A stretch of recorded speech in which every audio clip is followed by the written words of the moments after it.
Hej, jeg hedder Asbjørn. Jeg vil præsentere et lille klip for jer, der tjener som et eksempel på, hvordan jeg formidler. I klippet der fortæller jeg en historie om den sidste offentlige henrettelse, der fandt sted i Danmark. En historie, der kunne indgå i et bredere tema om dødsstraf og blive fulgt op af en diskussion blandt eleverne af det her emne. Klippet kommer her. Nu skal vi tale om dødsstraf.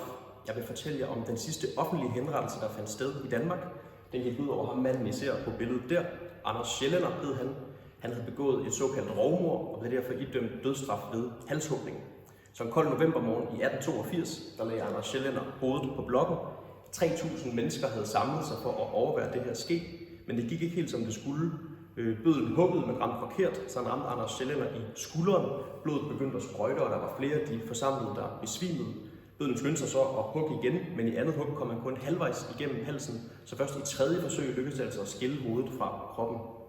Den her ret voldsomme episode, som flere af datidens aviser også skrev om, det var en af grundene til, at man flyttede dødsstraf fra offentligheden og ind bag fængslets mure, og senere helt afskaffede dødsstraffen i Danmark.